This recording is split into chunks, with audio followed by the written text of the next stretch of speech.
Hello class, welcome to Unit 2.4a, Word Problems with Variables on Both Sides. Before we get started, remember when we are writing word problems and working with them, we want to make sure we define the variable, write an equation, solve the equation, and then make sure we interpret the answer. And a lot of these problems are coming back to our straightforward, using our keywords, or using our rate, which is a rate times the amount of times, and plus the initial. So let's take a look at a few examples. Tim is choosing between two cell phone plans that offer the same amount of free data minutes. Singular's plan charges $39.99 per month, with additional data minutes costing 45 cents per minute. Verizon's plan costs $44.99 with additional data minutes at 40 cents per minute. So how many additional minutes A will it take for the two plans to cost the same? So it looks like it's using A to represent our additional minutes. And then we got to set up our equation. So we're comparing two plans. First one we're looking at is Singular's $39.99 per month plus an additional cost of 0.45 per minute per additional minute.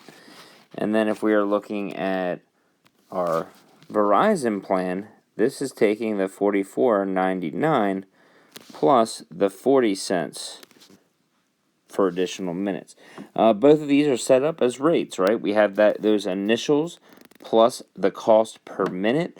We got to pay attention with our word problem, and that's what we're looking for. We're not really worried about the per month. That is a one-time fee. We are just worried about when will our minutes each month be equal. So first we want to subtract 40 cents from both sides, leaving us with... Then we can subtract $39.99 from both sides, which will leave us with... Divide both sides by 0.05, and that's going to leave us with 220. So this is going to be talking about 220 minutes, essentially till these two plans are cost the same. And then it follows up with, when is each plan more economical? Economical is just going to be a way of saying which one is cheaper at what point in the plan. So the first thing we're looking at is Singular. Let's talk about that in red. So if we look at the Singular plan, this one's starting at $39.99 compared to Verizon's $44.99. Well, that's going to tell us that if we start anytime our problem or anytime this would be less than 220 minutes, that is when our Singular plan is going to be better because it costs less to start.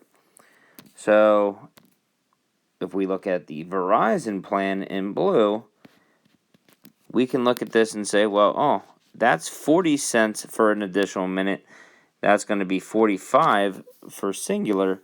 Well, 220 minutes, that means it's cheaper. So this is going to tell us Verizon is going to be better when it is greater than the 220 minutes. Right at 220, that would be when they both, doesn't matter if you lose exactly 220. So if you're out there shopping, depending on how much time you plan on, would help you choose which plan you're going to use. All right, let's look at a few more. Example 2. Suppose you invest $10,410 in equipment to manufacture a new board game. Each game costs $265 to manufacture and sells for $20. How many board games must you sell before your business breaks even? So the first thing we want to make sure here is we are going to define our variable. We could call this B for the number of board games.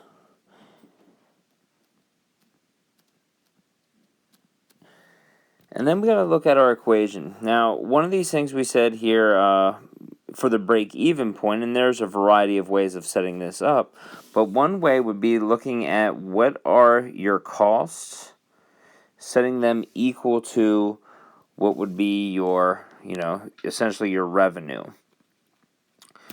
So if we look up here in our cost, well, that means we're investing $10,410. And if each game costs $265 per game, that would be all of the costs that we are incurring. Now, if they're going to equal and we can sell them for $20 a board game, we could start with that. And once you get this equation set up, it's just a matter of subtracting and using our inverse operations.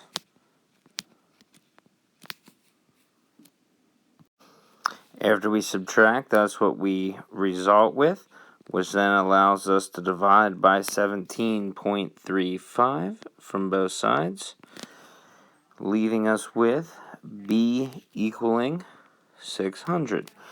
So what this is going to tell us here is we need to sell 600 board games in order to break even.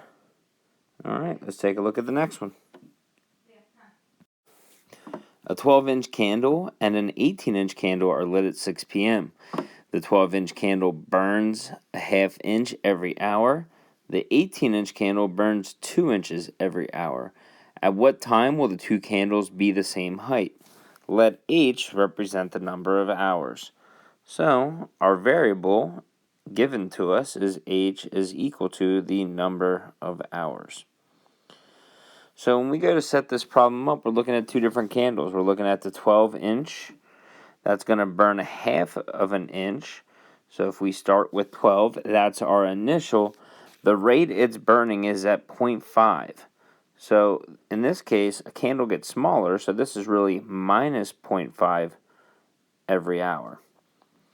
And if we look at our other candle, 18-inch, starting at 18 inches, and burns, so this is really getting smaller, by 2 inches every hour, we have an equation set up that we can now solve. So if we're going to look to solve here, let's add 0.5h to both sides, which is now going to leave us with 12 equals 18 minus 1.5 hours. And then we continue to solve. Subtract 18, subtract 18. That's going to leave us negative 6 equals negative 1.5h. And lastly, if we divide by negative 1.5, h is going to equal 4 hours.